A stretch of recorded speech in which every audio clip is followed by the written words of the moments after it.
Баршаңызға ассалаумағалейкум достар. Бүгінгі видеода сіздерге 2014 жылы шыққан «Игра на выживание» фильмін қысқаша айтып беремін. Уговор дороже денег. Мы пожали руки, будь ты проклят. Бен есімді жігіт шерифтің көмекшісі болып жұмыс жасайды. Ол шөл даладағы үйінде қызымен бірге тұрады. Қызының айтуынша ол жол жүріп оқуға кетпекші. Бен бөлімшеге келеді. Оның бүгінгі жұмысы Джон Мадок есімді кәсіпкермен бірге аң аулауға шығу. Бен бастығынан оның аң аулауға рұқсатты қайдан алғанын сұрайды. Шерифтің айтуынша оның мықты шатырлары болуы мүмкін.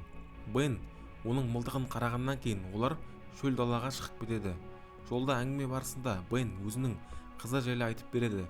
Ал Джонның өз сақтандыру компаниясы бар екен.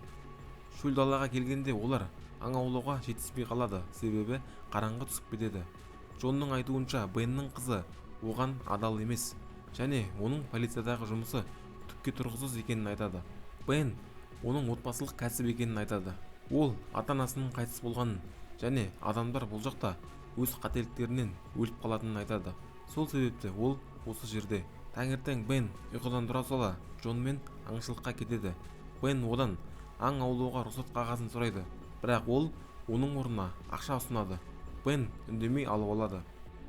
Нақты орнына келіп, олар айналасын бақылап отырады. Әзірге ешқандай жануар көрінбейді. Бірақ бір кезде жоғары жақтан белгісіз бір бейне көрінеді. Джон бірден оқ атады. Олар оны көруге барғанда, ол жерде адам өліп жатыр. Джон адамды өлтіріп тастаған, оның үстіне оны Бен де көреді. Бен мәйітті алып кету үшін көлікке кетіп қалады. Джон артын ойлап қорқып отыр. Ол Беннің мылтығы мен мәйіттің басынан атады. Бен қайтып келіп, оның не істегенін сұрайды. Ол оған келісейік дейді. Джон оны өзіне үлкен жалақымен жұмысқа аламын және қызының қасына оқуға түсіремін дейді. Бірақ ол үндемеу керек, әйтпесе олардың біреуінің басы бәлеге қалады. Бен бұндай мүмкіндікті жібермей келіседі. Олар Чарлиді жерлейді, бірақ Бен көлікте Джонға білдірмей бөлімшеге хабарламақшы болады, бірақ жетіспей қалады. Джон оған қатты ашуланады, бірақ жай ғана атып өлтіре алмайды. Ол Бенді тыр жалаңаш шешіндіріп шөл далаға жаяу жібереді. Сол кезде Джон әлгі кісіні өлтірген Бен деп айта салады. Мылтықтан қорыққан Бен шөл далаға кетіп қалады. Ол бұл жерде көпке бармайтынын біледі. Ол сол балардың нөмірін қарап жүреді. Джон осылай ол ешқайда жетпейді деп ойлайды. Бір кезде ол бұрылып жүгіріп кетеді. Шоңғырға секіріп, ол жерден туннель тауып алады. Джон артынан келеді. Бен оны біліп, туннельді жауып тастайды. Ол туннельдің бойымен жүріп, түсініксіз бір жерге келеді. Ол жерде барлығы тоқпен жасайды. Қабырғада бір әйелдің суреті жабысқан. Бен су ішіп, аяқ киім киіп алады. Бұл үңгір әлгі өліп қалған Чарлидің үйі екен. Картада оның айналасында белгілер бейнеленген. Джон ол жерді тауып алады. Бен қайтадан туннельге кіріп тығылып қалады. Джон динамит тауып алып, бір-екеуін туннельге қарай лақтырады. Бен далаға жүгіріп шығады. Джон оның аяқ киімін тартып алып, әрі қарай жүргізеді. Бен тағы бір жер тауып алады. Ол жерден өзіне аяқ киім жасап алады. Джон оны мәжбүрлеп шығарып жібереді. Бен картадан Чарлидің тыққан заттарын тауып алады. Біреуінен рогаткамен тастар шығады. Келесі жерден бір шыны су тауып алады.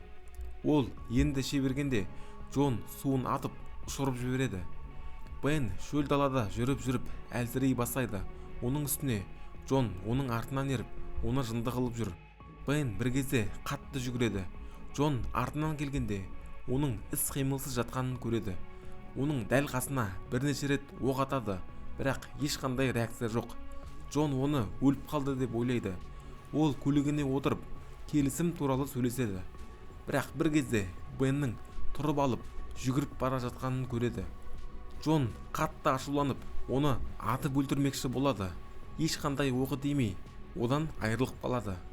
Бен бұрын осы жерде қызбен шомылғанын есіне алады.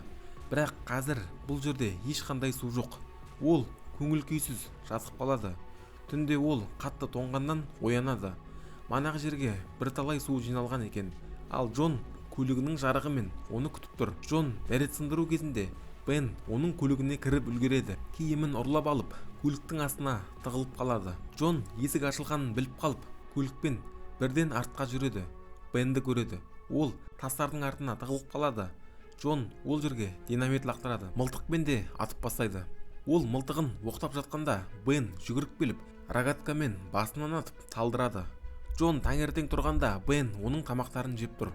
Оның айтуынша екеуінің де жағдайы 50-50, тек біреуіне сенеді. Джон оған соңғы рет келісейік деп $1 миллион ұсынады, бірақ Бен бас тартады және полицияға алып келеді.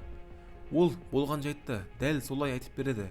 Шериф бәрін айттың ба деп сұрағанда, пара ұсынғанын да айтып береді. Шериф бәрі түсінікті болмайынша екеуінің де қамалатынын айтады.